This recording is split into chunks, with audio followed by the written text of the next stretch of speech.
Hello everyone, welcome back to the Crash MotoGP Podcast. And MotoGP, after a summer break, is finally back. We've got the British Grand Prix at Silverstone, and it feels like it was a long time ago since the Saxon Ring, but back again, and we're here to talk about it. But we'll talk about some calendar news first. We have another change to everyone's delight, as the Kazakhstan Grand Prix has been cancelled and it's been replaced by not Qatar like that we've talked about before. It's been replaced by another race at Misano. Now, Pete, it seemed pretty logical to keep it in Europe, but it's a shame that we've lost another race this year. But Misano, a logical fit for it, and the teams and the riders, they've always so dialed in around there for the second race, because like you said to me, first race, then a test. There's going to be so much data for them to go over, isn't there? That's right. Yeah. So the Mondays, we should, I suppose, just specify the Monday after the first Misano race. Now being the two of them, the first Misano race on the Monday, an official test, and that's the last in-season official test of the year. So it's always a big test because that's the one where, normally the prototype bikes come out for the following year, don't they? For the factories that don't have concessions, so the European manufacturers, that's sort of the first glimpse normally at what they're going to have for the following year, and certainly that's a big part of what they learn at that test is then they then put to use for the Valencia test when, if you like, the officially the 25 bikes they'll be, won't they, are unveiled. So it's a big test. It's the last chance to try things. If you're planning to introduce, for example, an aero package or something, if you haven't done it already and you want to introduce something for the flyaways, which start directly afterwards, which we'll come on to with this scheduling, I'm sure. It's the perfect time to try that out in the test, make sure it's all working, and then go with it for the crucial last part of the season, with a lot of races crammed into quite a short period of time, all over the world, really, outside Europe. Yeah, Rob, what's your take on Misano 2? It's no stranger to it, to be honest. Due to COVID, we had two races at Misano in 2020 and 2021. Interestingly, that there brought up four different winners, so the data maybe doesn't correlate that much. We had, like I say, Marc Marquez's last victory came at Misano 2 in 2021. So, maybe not as clear cut that we might just see one rider dominate, but the calendar, it's a bit of a shambles, isn't it, that this has had to happen? Yeah, it is. I know who you're hinting at with the one rider there. I think it's Bagnaia. We're all sort of worried with four races being there that might be a bit of a dominating stretch for Bagnaia. Like you said, I think for MotoGP it was a simple decision because they've had two races at Misano before. I think it was the easy one to take. Obviously with Indonesia, I think the following week, logistically that's going to be a bit of a challenge. It's going to be tough on them. But I think for them it's a case of looking at the calendar. What was the easy solution? Stay at Misano, have another round there. And it's, we talked about it before. Pete said the experience the riders have there, short circuit, it already provides sort of close lap times. All the riders know it. And then to have a second round there, I think the second round in particular is going to be so close. We're going to have so many riders, I think, challenging and in contention. So although we could get a similar winner or the same bikes at the front, probably Ducati and maybe Aprilia, I think it is going to be extremely competitive just because they've got all that data to pour over. And in fairness, we have seen in the COVID season when there was back-to-back rounds at the same circuit, like you said, Jordan, it can throw up different winners, and a team or a rider that struggled the first week can really take advantage of the data for that second round. So it could throw in some surprises as well. But I think, no surprise. I think it makes more sense than Qatar, just because in terms of the time of year, Qatar would have been very, very strange. So from that standpoint, I think it makes sense, and it was the easy decision for them to make. Yeah. And like I said, you off camera, both of you, the organisation of making MotoGP and World Superbike the same weekend in the same country, it doesn't make sense to me. It's a real shame, to be honest. And I think it hurts both championships, because World Superbike's making its debut at Cremona, Rob, and from testing and the videos I've seen, it's a quite interesting little circuit, and I think that it'll be really interesting to see how World Superbike will get on there. But it's only like 3 hours away from Misano, and like, who makes that decision, really? Like, well, I think as well, you you don't want to hurt World Superbike even more than they currently are. You know, I Yeah, think they said yesterday the weekend attendance at Most was around 60,000. I mean, that's less than a day for MotoGP, you know, at some tracks. So World Superbike, you know, they're obviously trying to build the championship as much as possible. Then you have them in Cremona and you put MotoGP in Misano. You are penalising World Superbike essentially. You're taking away from them in a year where it is very competitive as well. In World Superbike, I know obviously Toprak is winning, but the grid has so many top level riders in it at the moment. yeah. I just think it's a shame for World Superbike, and it's a shame to have them in the same country at the same time, because as much as it could take away from World Superbike, it could, in that region anyway, take a little bit away from MotoGP. So, you know, I don't think in that sense they've helped themselves out at all. Definitely not. And Pete, you mentioned the logistics. Misano, that side of the world in Italy, to Indonesia, that is a turnaround in a couple of days, isn't it? They make sure everyone gets there and the bikes are sent across. I don't know if they've got new logistic partners involved now, with because I always see Qatar Airways is now involved with the start of the race. There's a sponsor in there, and DHA, I don't know who it is, but that's a quick turnaround, isn't it? It is, yeah. I think they'll be dismantling the hospitality as they cross the finish line, because I mean, it's one of the longest journeys to Mandalika, because you know there's a lot of connections along the way. When you speak to the teams, it's actually, when you add up the travel time door to door, if you like, you know, you might look at it on a map and say, well, Phillip Island's much further, but when you actually add up the door to door with all the connections, you can lose hours and hours, of course, to get all the way to actually to your hotel in Mandalika. That's a long journey, and yeah, that's not going to be an easy one. And then of course, just getting there, and then you've got to get on the bike on the Friday morning and ride, of course, and who knows what the weather could be like. You know, we've seen Mandalika with big storms and everything else, so it's it's a lot to ask, isn't it? And you know, when you guys were talking there, I was just thinking it is about the favourites and Misano and things like that. It's a good thing that we've got only Ducati riders at the front of this championship, because if you were, I don't know, if KTM were in that fight, or someone else, and you heard there was going to be 2 Misano rounds, you'd be, well, hang on a minute, guys. This is sort of slanting the points a bit towards our opponent, if you like, if you're fighting against Ducati. So that's the good thing, I suppose, is that, because we know the Ducatis will be strong there. It's obviously one of their test tracks as well as being their home track. It's not guaranteed, as you guys have said. Aprilia also go well there and everything else, but you know, you can pretty much guarantee that a Ducati is going to go well at Misano, whether it's in World Superbike even. Okay, Toprak sort of upset things, but it's their track, isn't it? You know, if you know what I mean. They do so many laps around there. They know a setting that will work. So I suppose that's just one good thing there, that it's not gonna really upset the championship too much. But I think yeah, if we did have multiple brands in the fight, quite interesting. Could there have been a discussion there where you might have had factories going, well, hang on a minute, that's not one of our tracks, if you know what I mean. That's somewhere where we suffer. We don't want to go there twice. But anyway, we're not in that situation. But as you say, I'm sure Bagnaia wasn't too upset to hear that he'll get to race at his home track, and a track he's done so well at one more time this year. And yeah, he just got married at the weekend, and I'm sure when he seen that at the start of, was it started last week? I think, yeah. I probably thought it's the best week of my life. Getting to go around Misano for another race. Present. Yeah, brilliant wedding present. You know, he was given one by Jorge Martin before the summer break, and then he's been given one in the middle of it. So, yeah, a great couple of weeks for Bagnaia. But yeah, enough about Misano. We'll get to that when we get to it later in the season. British Grand Prix, a fantastic circuit. I don't care what people say. I love Silverstone. It's just got so much history. The corner names, just everything about it.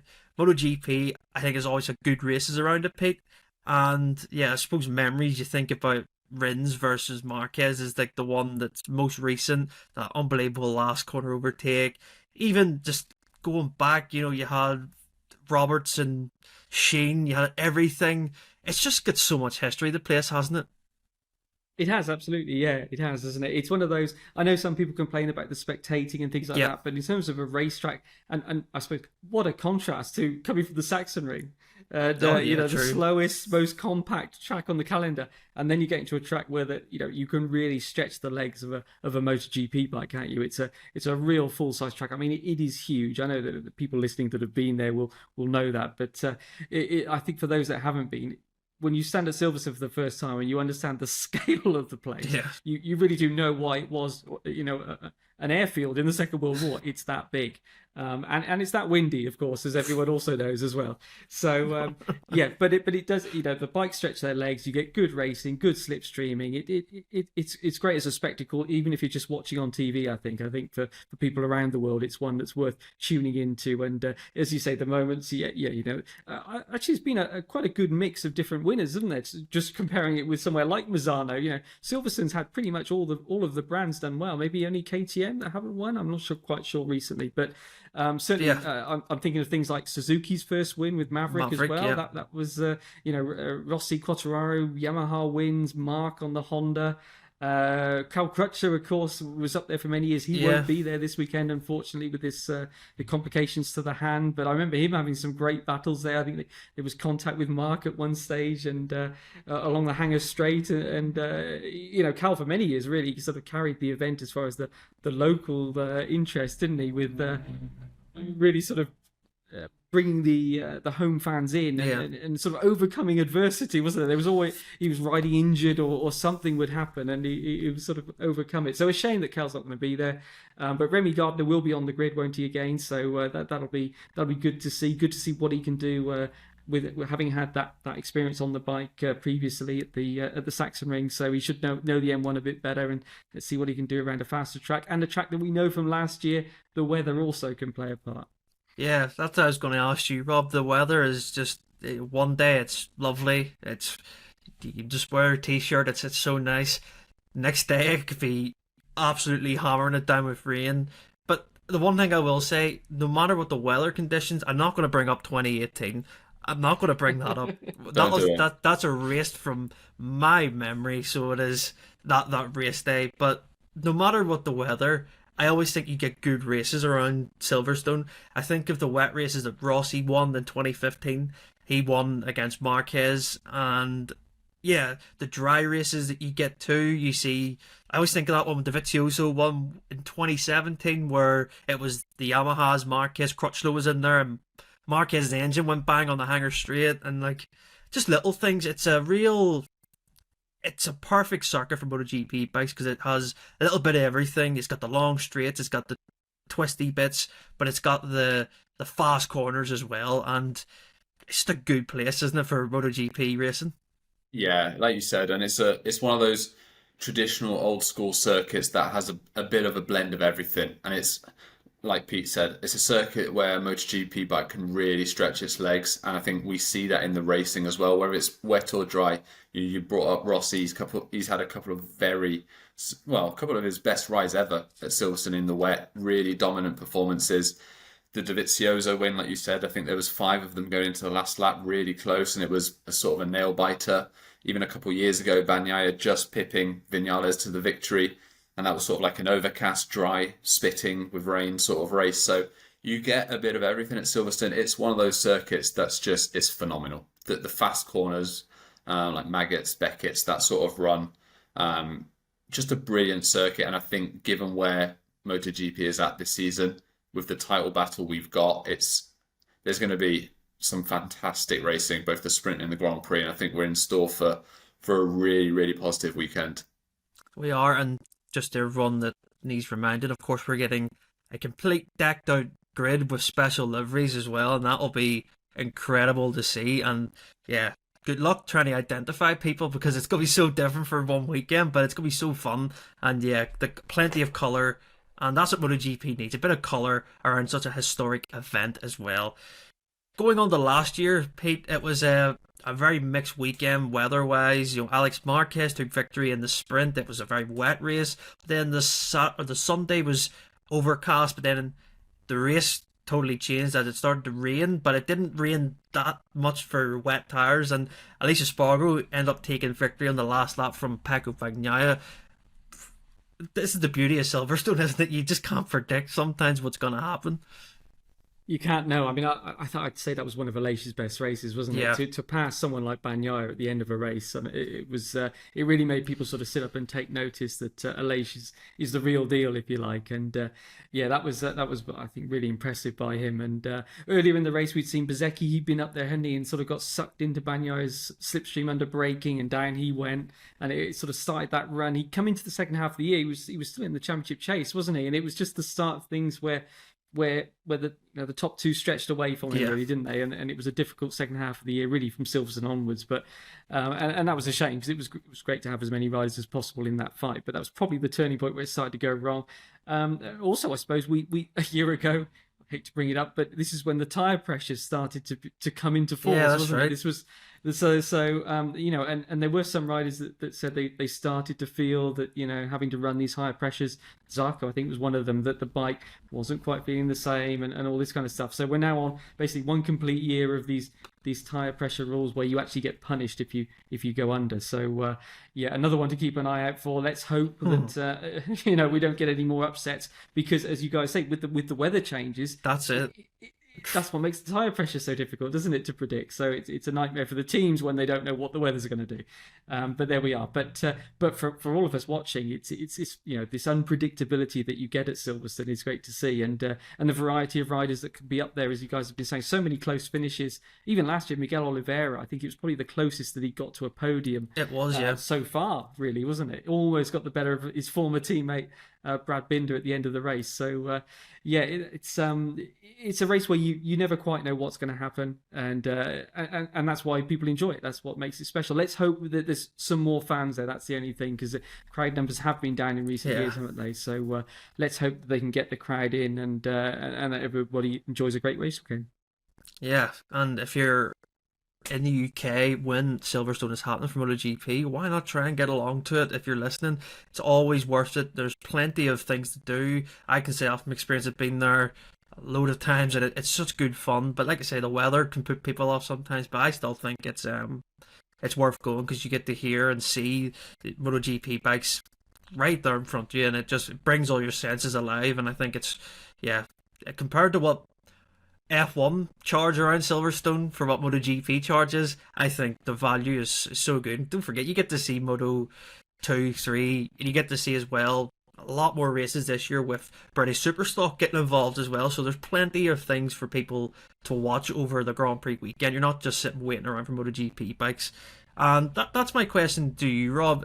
Looking at this year, the racing, are we just going to expect Ducati to lead the way again? Because Aprilia have been really strong around here. Like we mentioned, the last 2 years they've been right at the front. They of course won last year, and then, like you said, Maverick challenging Bagnaia for the victory in 22. The weather dependent or not, I still think they'll be strong this weekend, and they'll take something to Ducati. But who it'll be, that's always the question. Will it be Maverick, or will it be someone else from that Aprilia rank? Yeah, well, I'm sure we'll get onto the predictions soon, but obviously you have to say Ducati will be strong. There hasn't been a racetrack this season where they haven't been strong and challenged at, but I really, really do expect a lot from Aprilia at Silverstone. I think it's a track that naturally for their bike is a good circuit, but also for their two factory riders. I think Vinales and Aleix have a lot of they've shown a lot of speed around that circuit. They've both taken victories around there, and in very impressive ways. Obviously, Vinales winning at Silverstone for Suzuki, which was his first win, an absolutely dominant performance. The win from Aleix last season was arguably his best win. Obviously, he had Catalonia, where it was just a sort of dominant weekend from him. But I think both Aprilias from the factory team are going to be very strong, and I actually think the Trackhouse riders are going to be strong as well. I think Oliveira was good there last year. Fernandez has come into form, as we've spoken about recently. So I think Aprilia are going to challenge Ducati, and I don't think it's going to be all one way for sure. Yeah, it's a tough one to say, isn't it? Because you don't really know how, like, just many variables going to. Because Ducati could have just an unbelievable weekend, because Bagnaia goes so well around here. This is where I think back in 22 we really started getting that run of form in the second half of the year, where I think Casey Stoner kind of gave a bit of advice about how to take approach certain things at near the end of the race and certain lines to take, and Bagnaia used it in 22 at Silverstone, really. And I think, is it going to be just as straightforward as for Ducati, or will we have others in there to, give them a real fight? It's hard to imagine Bagnaia being weak anywhere at the moment, isn't it? But you never know. They've had a reset, they've had a summer break. But yeah, I think Bagnaia, the form he's on, it's just everywhere he's gone, he's been fast, hasn't he? But as Rob's saying, that Aprilia, I mean, that they had a great weekend last year, and also we should say Raul Fernandez is obviously moving to the 24 bike, isn't he, from this weekend? Now, the only question mark is, might he be better off staying on the 23, given how strong that bike was last year? Because we've seen, haven't we, that some of the tracks where the 23 bike dominated, they haven't been quite as strong with the 24, and vice versa. And that's logical, given that they've tried to address the braking weakness with the 23, but they've lost a bit of the high speed cornering. So it's almost different tracks suit different sort of versions of the RSGP, and you do wonder if Raul is moving to the 24 bike at a time when the 23 might have been the better one to be on. But of course, he wants to be on the latest bike, and it's not only the 24 bike, but the aero update might even be coming out this weekend, I think. Certainly that's due. That's what they've been waiting for, isn't it? I mean, that's why, just to explain why Raul's had to wait this long for it. I think the original plan was to give him it around Jerez time, but then they realised that if they gave him the 24 parts, then, if you like, to fit around his engine, the trouble is that he'd be stuck on the older era. Then he wouldn't be able to get this updated era. True. Because he would already have had his one update for the season. The reason that's important is that this aero update is expected to sort out the overheating problems that we saw melting for Aleix and Vinales and everyone else at places like Burry last year. So, so although Raul's had to wait a bit longer than maybe he'd wanted, I think he might be quite grateful when they get onto the hotter tracks that he does have a bit more cooling on the bike, which seems to be what this updated aero will provide. So yeah, he'll get his first run out on that 24, and let's see, because as Rob said, the Aprilia has been a really competitive package at Silverstone, and those fast corners, it's that downforce, it's suited the bike. But that is the only question mark, is that sometimes they've gone to the tracks where the bike has been great last year and found it's not quite so good in its current spec. So bit of a question mark there. But I think, as we were saying, there's been so many different winners at Silverstone, and it's a rider's circuit as well, isn't it? Some of the corners, those Maggots, Beckett's, the real heart in your mouth corners where the rider can make a difference, can't they? If they have a certain line through there, a certain approach, some certain secrets about the track. It's a big, long track, as we've mentioned. It takes a long time to learn when to use all of it. Very wide track as well, isn't it? When do you use all of the track? When do you don't need to? All these kind of things come with experience, and so be interesting to see who gets it right. But yeah, I think for sure Pecco will start as the man to beat. Yeah, I always remember Jake Dixon saying this when he stood in, was it 21?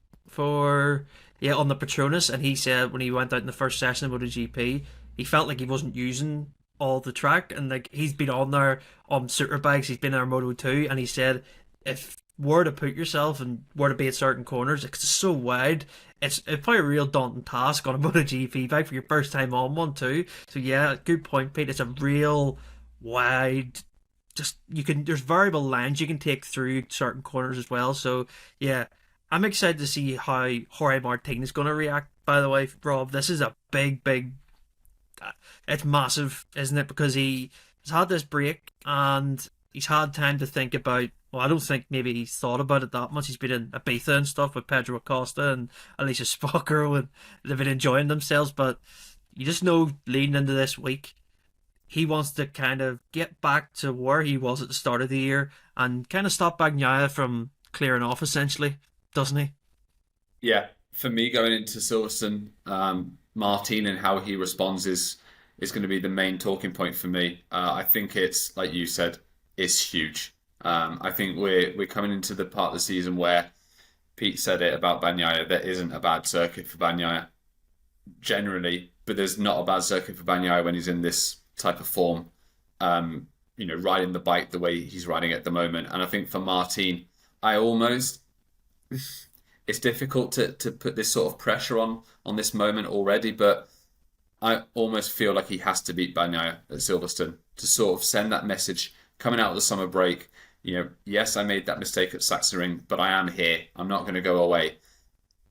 I don't really see it. I think Silverstone isn't a circuit he's won at in MotoGP. It's not really one that again, Martin is fast everywhere, but it's not a circuit he's had the results to back him up, really. So I think Bagnaia is going to start as the favourite against him. And I think it's just major for him to be able to show Bagnaia more than anything that he can beat him again, because it's been a while. It's been actually a long time since he's in a duel as well, got the better of Bagnaia. So I think for Martin and how he responds is going to be vital for the rest of this championship, because none of us want Bagnaia to run away with it. We do want them to be fighting and preferably even closer than they were last season. But I think a lot is going to depend on how Martin responds, because I think Bagnaia is going to be consistent. Bagnaia is going to be there or thereabouts in every race. Can Martin, and can he put the mistakes that are building up behind him, or will they get too much? And I think Silverstone will begin to get answers, I think. Yeah, it will be, because good point. He hasn't beat Bagnaia in a Grand Prix. I think was the French Grand Prix. I think it was the last Grand Prix when he had, and you're thinking that's a long time. It's coming on two and a bit months. A lot of races. It's a lot of Grand Prix. Well. Exactly. He wins the sprints. Obviously, he got that win in Sachsenring in the sprint. But you're thinking, you want to get the Grand Prix. That's where the points are. That's where the big chunk is, and you need to be delivering there. And I think it's a really big weekend for him, because. Does anyone have his results from last year? I apologise. What was his results in the Grand Prix in sprint? Sixth in the Grand Prix. Okay. In the dry, and then the wet sprint, which was won by Alex Marquez, he was also sixth, actually. Okay, so it was just very consistent in both conditions then. Yeah, and I think it'll be interesting to see if he comes out the gate straight away and just tries to do what he does and it's quick every session, but it's mistakes that the crucial times, can he eliminate those? Fascinating to see how weather and stuff plays with every rider, but especially those at the top of the championship. And of course we're probably going to talk about Marc Marquez and can he get his first win. This is like the question now of every week. Can he win at Silverstone? It's a mixed track for Marquez, isn't it, Pete? It's the last memory I have properly of him around here was battling with Rins, and he got pipped at the line, and that one annoyed him big time. You could tell, even though Mark always smiles, but when you see those footage of that, he was annoyed to get beat there. And such a perfect year for him in 19. Last year he crashed out of the race, the Grand Prix, struggles with Honda, and a good chance for him to get back to the podium at least at Silverstone, because a track that he does like, he's always been quick on a competitive or a quick-ish Honda anyway. Yeah, I think that's right. I think, as you say, it's sort of the podium. It's not been an outstanding track for him, is it? And also the Honda. Let's see. But I think it's certainly, if you were sort of to put a circle around the tracks where you expect him to be the man to beat. That was loud. Well, you expected to be the man to beat. I don't think Silverstone would be top of your list, would it? I mean, he's competitive there, as he is at most places, and it'll be interesting to see how he gets on this Ducati, and will he get some updated parts? We're now into the second half of the season. Parts, the aero parts, all that kind of thing. Will those help him out, or will the gap get bigger? To, of course, as we've kind of seen in previous years, the factory bikes sometimes tend to edge away. As we were talking previously, Bezzecchi, his title fight sort of began to fizzle out in the second half of the year as those factory bikes, they put everything together and they just sort of stretch that advantage. Is that going to happen with Marc Marquez this year? This is what we've got to sort of wait and see. And, will he have to sort of pick his moments and his tracks? There's a lot of favourite tracks for him coming up, Aragon, Phillip Island, Valencia, those sort of places where you could be sure he's going to be setting his sights on the top step. But difficult when you look at the other tracks and places like Silverstone to know how well he's going to be able to do at this stage. But I mean, and also from his own words, saying things like almost looking over his shoulder at Bastianini, and that trying to keep hold of third in the championship won't be easy, and words like that sort of make you think, well, how is he looking at this? Is he looking at really still fighting for the title? Because mathematically he can still do it, he? There's a lot of points still up for grabs. But on the other hand, he's got the factory ride done. He's back competitive. He's enjoying his racing again. It doesn't seem to be eating away at him too much, does it, to sort of win or not? But certainly he knows that Bastianini, if he carries on his current form, is going to be more pressure on him. And I think let's face it, being top three in the championship, a podium in the championship as they call it, I think that's where he'd want to be. I think as a satellite rider, first year away from Honda, that would be the sort of realistically the perfect result for him this year. But he might have a fight on his hands to keep hold of it from Bastianini. But these next few races will show us. Is he going to be looking ahead at Martin and Bagnaia and catching up to those guys? Or is it going to be a bit of a defensive game against maybe a resurgent Bastianini? Yeah, it's interesting because you wouldn't associate that with Marc Marquez looking over his shoulder, like you say, Pete, like that. I would have assumed that he was thinking forward, but that's a good point. And like you say, Bastianini's on the preferred machinery and the latest spec. A good point. And let's see how Marquez can attack the weekend. Like I say, weather-wise, if it's wet, I think he'll be really happy with that because he's so strong in the wet, especially this year. He got a pole position in the wet as well, don't remember, at Jerez. So who knows? And he only has one victory in MotoGP here, that coming in 2014, a battle against Jorge Lorenzo. That time Lorenzo beat him in the year before, an epic battle there in 2013. So yeah, let's see what Marquez can do. And just the rest of the pack, anyone, Rob, you think would be a surprise this weekend going forward? Not so much a surprise, but I think Pedro Acosta will be strong. Again, like a lot of the Ducati riders, he's been strong pretty much everywhere they've been. And I think Acosta's just natural speed is going to put him in contention, maybe for the top 5. I am interested to see how KTM sort of respond as well, because obviously going into the summer break, Pit Byra had some sort of feisty comments about them needing to provide their riders with a more complete bike. So this is their first chance, to sort of build upon that and act upon those words. So, and they do need the help. KTM have sort of, they've secured the third best sort of bike on the grid, but they wanted a lot more this season. So I think Silverstone, and again, weather could be a scenario where someone like a Brad Binder comes into his own. I think Yamaha could be quite strong. They're one that I'm sort of keeping an eye on. I think Fabio Quartararo, it's a circuit he's done really well at before. So potentially Yamaha and Quartararo could be a surprise. Torn of Honda. It's the same old sort of see how they get on. It's going to be a difficult weekend for Honda. They've even in Marquez's best years, they struggled at Silverstone. So I don't expect too much from Honda, but I think Yamaha will continue their development and could be the surprise of the weekend. Pete, any surprises for you? Any riders do you think will have a real strong weekend?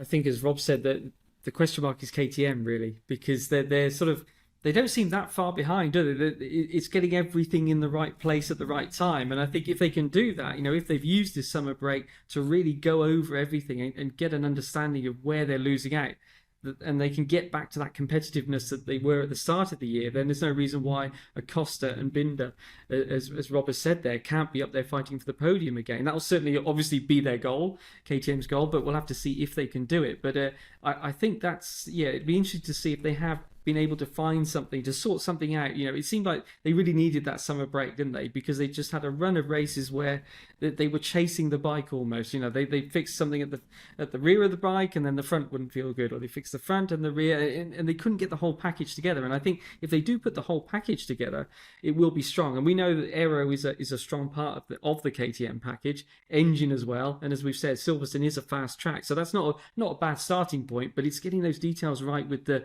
tires and the grip and the turning and all those kind of things. But yeah, it'd be great to see really all of the three European manufacturers competitive once again.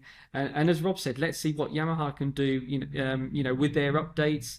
There should be another version of this engine, the new engine, coming along sometime. We don't know exactly when, but the spec that they really liked at the Valencia test, the sort of second version of it. We've seen the first version. There should be another version of it. When will that come along? And how much difference will that make? Actually, as you guys have said, with Honda, it seems like we're just waiting now for new parts, because I can't see how they can make a step without changing something on the bike. And it sounds like from what the riders say, that those changes packages will only be coming sort of September time, so they won't be there for Silverstone. But let's see, you know, the Japanese are very tight-lipped on their development and things like that. So it wouldn't be a surprise if suddenly a box arrives at Silverstone with something in there for them to try. But certainly that they need it. That's how it appears, isn't it? It doesn't look like they can get any more really from the package that they've got. Yeah, let's see what Honda and just what the Japanese bikes can do. I'm always interested in it, you know, because it's just it's just a waiting game, really, isn't it? I know there's no magic answer for if you had the magic answer, they would bat off you right now because that's the key. But it's just a real puzzle at the minute, and let's see what they can do. And speaking of puzzles, let's go to our predictions at the minute. They're so hit and miss, and I think after a summer break I've had time to think, and I'm like, well, I haven't done too bad in certain races, and in certain races been completely off. But yeah, Rob, give me your pick for the sprint of Silverstone. Who do you think will be the winner? But it's difficult because the weather might be so bad, and this is the difficult thing. I'll give you two answers. If it's wet, I'll give you an answer for that, and I'll give you a dry answer. Okay, if it's wet, I'm going to go with Marc Marquez. Okay. But I think if it's dry, Bagnaia for the sprint. Pete, same for you. I'll give you two answers. You know what, then? I'll go for a repeat of Alex Marquez, just to be different. Wow. Of, you know, digging at his wet weather skills from a year ago, and those were atrocious conditions. They were, yeah. Yeah, I'm just thinking about, you know, the track was really flooded, and yeah, he did a great job. So you know what, if it's soaking wet, how about he turns the tables on Mark for the Saxon ring for the top step? I think that'd be great to see. But yes, I'll go him in the wet and the dry. You know what, Bagnaia? I'm going to say that he'll. I know he says he doesn't like sprints and everything else, but I think that he'll start the second half of the year with a win, and then that'll be the last box tick for him, really. Yeah. Wet for me. You know what? I'm going to say Jorge Martin in the wet. So I am, because he's a really good wet weather rider. He did win at the horrific conditions that we had at Motegi, and I think he wants to be very strong. He has to go out and ride in any conditions. Everyone does, doesn't it? But they have to really come back from the summer break. I think he'll win in the wet if it is wet. But for the dry, I think Vinales is going to win the sprint. I think similar to Coda, not very. The track has sort of similarities, and I think it's something I think Vinales will really look forward to if it's dry, especially. You know, like you said, Pete, he was third in the wet last year at Silverstone too in the sprint, so he does like around Silverstone end of. He got his first MotoGP win here, and yeah, Vinales for the sprint for me. Grand Prix, Rob, who's your pick? I'm just going to give you a dry Grand Prix. We don't want to curse it and have a wet one for the fans. Actually, if it was wet or dry, I was going to go with the same rider, so it's Vinales. I think in the Grand Prix, he's going to be maybe not Cota level of dominance. I think this could be one of those weekends where Vinales just gels and everything comes into his own. And because I'm predicting that he's going to be on the front row, which I think will be a great starting spot for him anyway. And then if that's the case, I think he'll be extremely hard to beat. Yeah. Pete, who's your pick for the Grand Prix? Yeah, I was going to go for that as well. But you know what? I'm going to go for a Leish, because I think it would just be the perfect fairy tale in the sense that there's not many tracks left that I think he's got a great chance of getting one more win before he retires. Aragon he loves, doesn't he? So that will be another one that I think he'll have a good chance at. But certainly, yeah, I'll go with him to repeat his charge of a year ago then. Again, as we've already said, this is all assuming that the Aprilia works as well as it did last year, even with the 24 spec bike. But yeah, let's see. It'll be a mammoth task. But you know what? Yeah, why not? A bit of the, get one more last win at Silverstone, a track that, it's been special for him and the Aprilia actually in recent years, hasn't it? So. Yeah, it has, yeah. I'm going to go for a Jorge Martin double. I think he's going the Grand Prix. I think, like we've talked about, and he needs to respond, and I think he's been really good at responding last year. When I think about, he went into, yes, Bagnaia was injured at Misano, but he went in there and he done a double when he needed to, and it really set him up for the next few rounds. I think he had a really good run there. Similar this year, he needs to do the same, and it's only 10 points. Yeah, he would rather it be 10 points him leading, but he's behind and he's chasing again. And I think that might change his mentality. And I think he's shown last year that he arguably prefers to chase, and he probably gets the best out of him in Grand Prix. So I'm going to go for a Jorge Martin double. Whether it's going to happen or not, I don't know.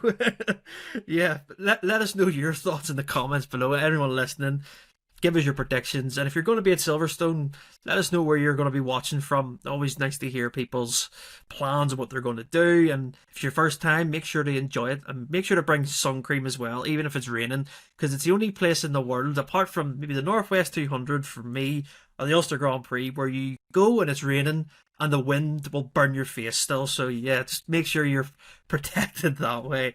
Yeah, anything else you want to add, gents? Really, just what you said about Martin, I think that's the big question mark coming into this weekend, isn't it? He's going to want answers, isn't he? He's got in a perfect world, he'll arrive at the team and they'll say, we found exactly what was going wrong, or exactly what was happening when you fell, and this is how we're going to avoid it. So forget about it. It's not going to happen again. That's going to be what he wants, isn't it? Now, we don't know. Obviously, he's going to be quizzed on this come Thursday at Silverstone as to whether the team do have answers for what was happening when he was falling in those, was it 3 races in the first half of the year that he couldn't really explain what had gone wrong. So that's a big question for this weekend, I think, is whether that having gone through all the data and the team and everything else, that they can spot something or some circumstances that they can avoid this problem again, even if it's just for Martin's sort of mentality as well, isn't it? That he can then say, okay, I now understand what happened. Yeah, it's not going to happen again. Yeah, I think that's a big one for me this weekend. Rob, any final thoughts?